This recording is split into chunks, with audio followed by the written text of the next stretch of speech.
राधे राधे दोस्तों। कैसे हैं आप सब।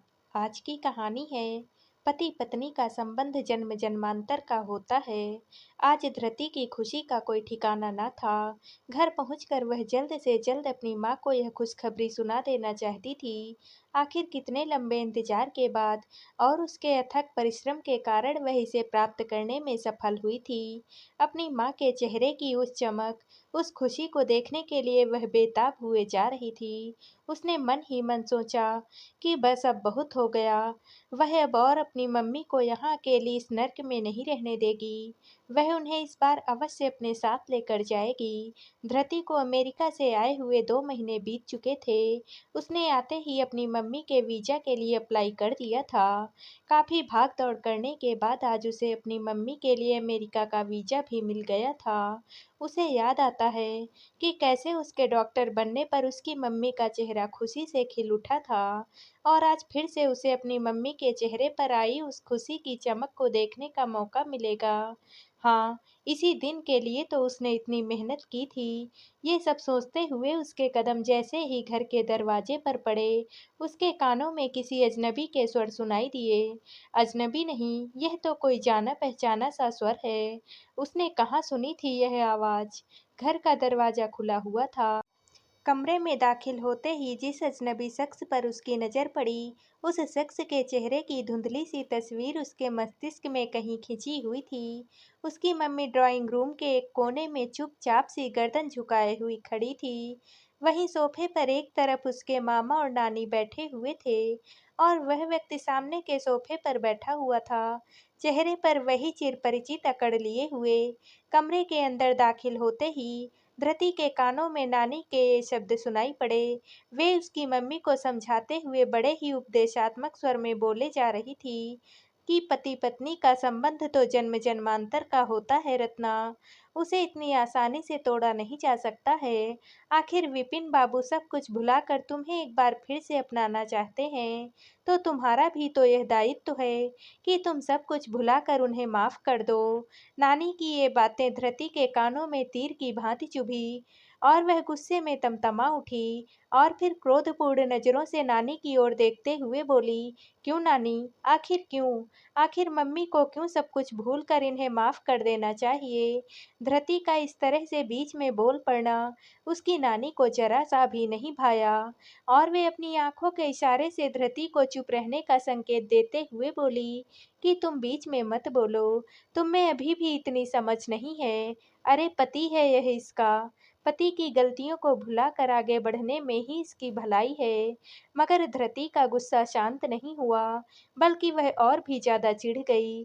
फिर अपनी नानी की बातों पर खींचते हुए बोली, अरे वाह नानी, बचपन से तुम मम्मी को पत्थर के देवता का पूजना सिखाती रही और फिर उनकी शादी के बाद पति को ही देवता बनाकर पूजने की सीख देने लगी। तुम्हारी इन्हीं सब सीख की वजह से पिता नाम के इस प्राणी ने मेरी मम्मी पर वर्षों तक जुल्म ढाए हैं। धृति का क्रोध शांत नहीं हो रहा था। उसकी मम्मी इन सभी बातों से आहत सिर झुकाए हुए चुपचाप खड़ी थी। अपनी पीड़ा को छिपाने के लिए उसने अपने होंठ दांत से काट लिए। उसकी आंखों में आंसू थे। धृति को यह बात बिल्कुल भी बर्दाश्त नहीं हो रही थी कि इतने वर्षों के बाद उनकी जिंदगी में अचानक आ धमकता है और अब अपना अधिकार भी मांग रहा है। उसके जहन में बचपन की वह कड़वी यादें फिर से जीवंत होने लगी थी। उसके पिता के द्वारा उसकी मम्मी पर किए जाने वाले असंख्य जुल्म, उन पर होने वाले अत्याचारों को भला वह कैसे भुला सकती है। उसका मन घृणा से भर उठा और फिर घृणा की दृष्टि से अपने पिता की ओर उसने देखा। तभी उसके कानों में उसके मामा के शब्द गूंज पड़े, चुप करो, पिता हैं यह तुम्हारे, थोड़ी तो तमीज के दायरे में रहो। मगर प्रकाश की बातों ने धृति के मन में पिता के प्रति उसकी नफरत को और भी भड़का दिया और वह गुस्से में बोली, पिता पिता होने की कौन सी जिम्मेदारी निभाई है इन्होंने, जो आज अचानक से पिता होने का अधिकार जताने के लिए आ गए। ये सिर्फ मेरे जन्म के कारण मात्र हैं, इससे ज्यादा कुछ भी नहीं। पढ़ाई लिखाई ने इस लड़की का दिमाग खराब कर दिया है। यह डॉक्टर क्या बन गई, बड़ों से बात करने की तमीज ही भूल गई है। प्रकाश ने अपनी भांजी धृति पर आंखें तरेड़ते हुए कहा, बस यही सोच इसी सोच की वजह से आप लोगों ने मम्मी की पढ़ाई छुड़वा कर इतनी कम उम्र में उनकी शादी करा दी। अरे आप लोगों ने यह तक नहीं देखा कि लड़का उम्र में इनसे कितना बड़ा है और उसका स्वभाव कैसा है। एक पढ़े लिखे इंजीनियर लड़के से तेरी माँ की शादी करवाई थी हमने। समाज में इससे बड़ी पहचान और इससे बड़ा रुतबा भला क्या चाहिए था इसको। और इसे क्या, किसी भी लड़की को और क्या चाहिए। और फिर पढ़ लिख कर क्या हासिल ही कर लेती। ज़्यादा पढ़ लिख कर कौन सी नौकरी करनी थी, आखिर घर ही तो संभालना था। लेकिन इस जिम्मेदारी को भी यह ठीक तरह से निभा ना सकी। प्रकाश ने गरजते हुए कहा। भाई की बातें सुनकर रत्ना की आंखों से आंसू छलक पड़े। आखिर उसका क्या कसूर था? किस बात के लिए उसे दोषी ठहराया जा रहा था? उसकी आंखों से आंसुओं की अविरल धारा बहने लगी, जिनमें ना जाने कितने वर्षों का दर्द, पीड़ा, अवहेलना, प्रताड़ना जमा थी। जाने कैसी-कैसी यातनाएं थी, कैसे-कैसे नर्क का पानी जमा पड़ा था, जो आज उसकी आंखों से बहने लगा था। उसके मानस पटल पर अतीत की वे तमाम स्मृतियां एक-एक करके उभर आई थी, जिन्हें वह भूले से भी याद नहीं करना चाहती थी। जिंदगी के जिस दुखद अध्याय को पीछे छोड़कर वह किसी प्रकार से आगे बढ़ पाई थी, उसे ही अब दोहराने की कोशिश की जा रही थी। जिस व्यक्ति ने इतने वर्षों से कभी भी उसका हाल तक जानना जरूरी नहीं समझा, उसे उसकी बेटी पर अब अपना अधिकार चाहिए था। आखिर ये सब अब किस लिए? क्योंकि उसकी बेटी अब योग्य बन गई है, तब यह व्यक्ति कहाँ था? इस व्यक्ति ने तो सालों पहले उसे और उसकी बेटी को अकेली और निसहाय छोड़ दिया था। दिल्ली से बनारस तक का सफर भूखी प्यासी ने अकेले ही तय किया। हाथ में 1 रुपए तक नहीं थे उसके। सोचते-सोचते रत्ना का शरीर निशक्त हो गया। वह दीवार का सहारा लेकर वहीं जमीन पर घुटनों के बल बैठ गई थी। आज यहाँ तक पहुँचने में माँ-बेटी ने कौन-कौन से दिन ना देखे थे, कैसे-कैसे कष्ट उन्होंने ना सहे थे। उसकी बेटी ने अपने परिश्रम, अपनी काबिलियत के दम पर यह मुकाम हासिल किया था। उसके डॉक्टर बनने के सपने को पूरा करने में उसने भी जी-तोड़ मेहनत की थी। छोटी-मोटी नौकरी तक की। जिंदगी के इन कठिन संघर्षों ने उसकी बेटी को बहुत ही समझदार बना दिया था। वैसे तो धृति बचपन से ही कुशाग्र बुद्धि की थी, लेकिन जिस तरह आग में तपने के बाद ही सोने में निखार आता है, वैसे ही जिंदगी के तमाम कष्टों ने, कठिनाइयों ने उसे बेहद समझदार और साहसी भी बना दिया था। वर्षों पहले रत्ना और उसकी बेटी को अकेली ट्रेन में बैठाकर अभी आता हूँ कहकर विपिन वापस आया ही नहीं था। तब दिल्ली से किसी तरह से अपनी 9 साल की बेटी के साथ भूखी प्यासी वह बनारस पहुंच तो गई थी, लेकिन आगे के सफर के लिए उसके पास पैसे तक नहीं थे। फिर भी वह किसी तरह से अपने ससुराल पहुंची थी, जहाँ उसके सास-ससुर ने भी उसे साथ रखने से मना कर दिया था और फौरन उसे उसकी बेटी के साथ उसके मायके पहुंचा दिया गया। रत्ना अपने ससुराल वालों की आंखों में उसी वक्त से कांटों की तरह चुभ रही थी, जिस वक्त उसने बेटी को जन्म दिया था। और अब उसके पति के द्वारा इस प्रकार से त्यागे जाने से उन लोगों ने भी अपना पल्ला झाड़ लिया था। रत्ना सहानुभूति और अपनापन की उम्मीद लगाए अपने मायके के दहलीज पर खड़ी थी। अपनी कल्पनाओं में उसने सोचा कि माँ अभी आकर उसे सीने से लगा लेगी, भाई प्यार से उसके सिर पर हाथ रखेगा, उस पर हुए जुल्म के लिए उसके पति और उसकी ससुराल वालों से जवाब तलब करेगा। परंतु इसके ठीक विपरीत माँ और भाई ने तब भी उसे ही दोषी करार दिया था। उसका कोई अपराध नहीं होते हुए भी वह उनके समक्ष एक अपराधी की भांति खड़ी थी। और एक अपराध भी क्या, अपनी गृहस्थी ठीक से नहीं चला सकने का अपराध, अपने पति को खुश नहीं रख सकने का अपराध। और पति भी कैसा, जिसे रत्ना के बोलने, उठने, बैठने, हंसने तक पर आपत्ति थी। बेहद ही संकीर्ण मानसिकता का पति था।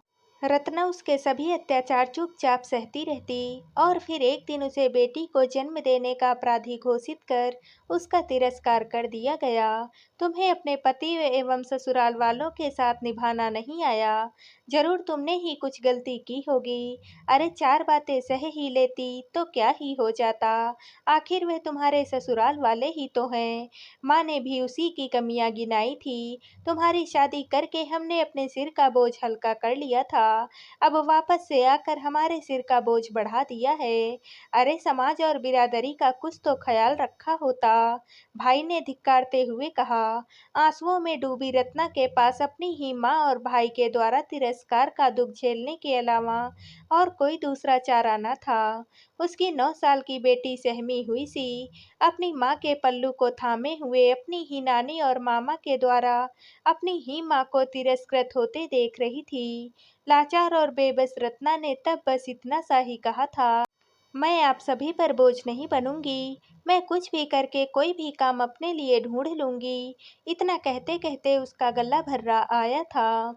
चूंकि रत्ना को यह बात उस वक्त अच्छे से पता थी कि उसके जैसी साधारण पढ़ी लिखी लड़की के लिए कोई नौकरी या कोई ढंग का काम ढूंढ पाना आसान नहीं है, लेकिन फिर भी उसने हिम्मत नहीं हारी थी। शुरुआत में तो उसने सिलाई कढ़ाई से लेकर छोटे बच्चों को ट्यूशन पढ़ाने तक का हर काम किया और आज अपनी बेटी को इस योग्य वह बना पाई थी।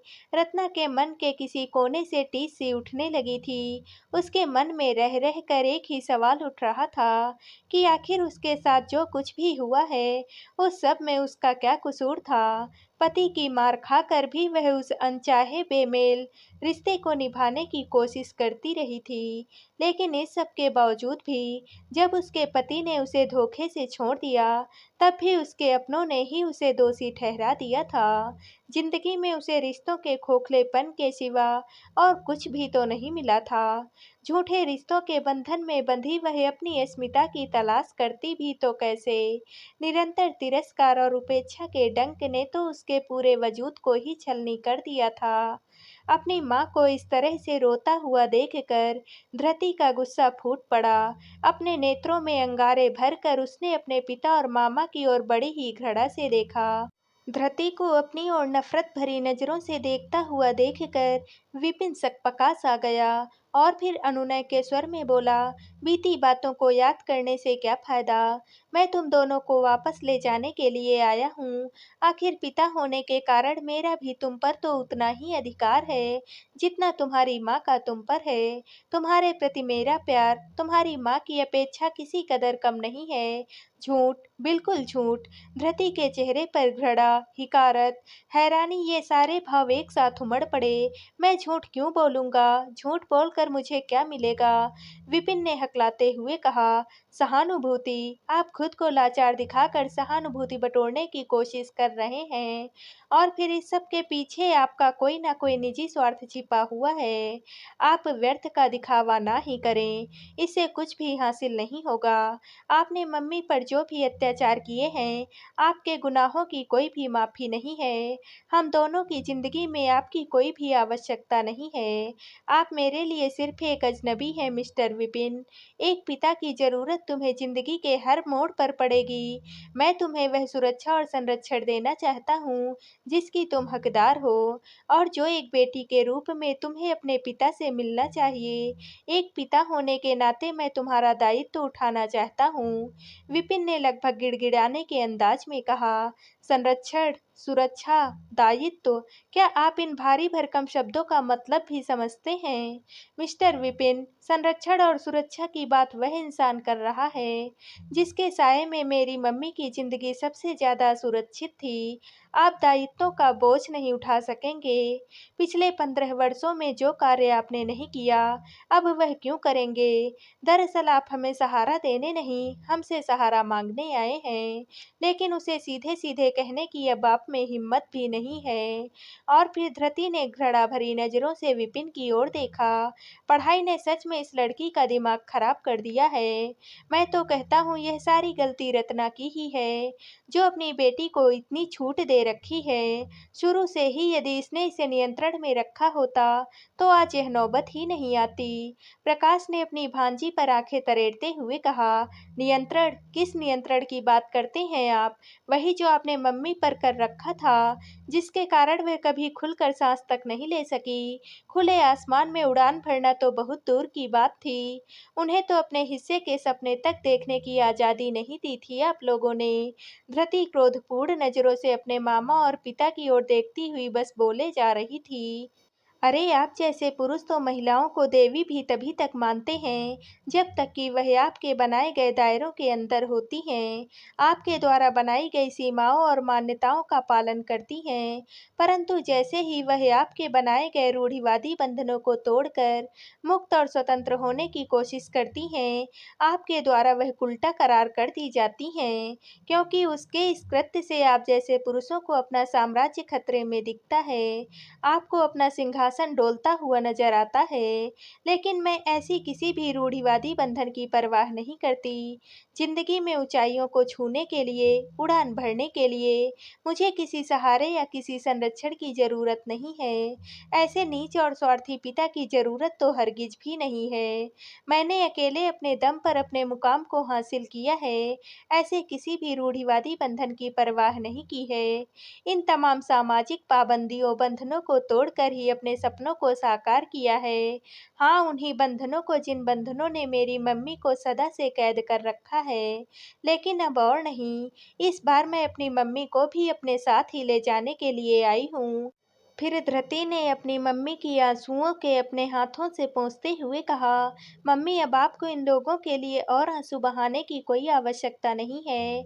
मैं आपको यहाँ और ज़्यादा नहीं रहने दे सकती। मम्मी आज ही आपका वीज़ा मिला है। मैं तभी आपको बताना चाहती थी। खैर इस बार आप मेरे साथ अमेरिका चल रही हैं। जिन बंधनों ने आपको दुख के सिवा कुछ भी नहीं दिया, उनसे मुक्त होने का समय अब आ गया है। धृति का इशारा अपने पिता और मामा की ओर था। आप अगले हफ्ते ही मेरे साथ अमेरिका के लिए उड़ान भरेंगी। तो दोस्तों, आप सबको यह कहानी कैसी लगी? कमेंट करके ज़रूर बताइएगा और वीडियो को लाइक व शेयर कीजिएगा। दोस्तों, अगर आप इस चैनल पर नए हैं और अब तक आपने हमारे चैनल को सब्सक्राइब नहीं किया है, तो प्लीज़ और कहानियों से जुड़ने के लिए हमारे चैनल को सब्सक्राइब कर लीजिएगा। कल मिलते हैं एक और नई कहानी के साथ। आप सभी का बहुत बहुत धन्यवाद।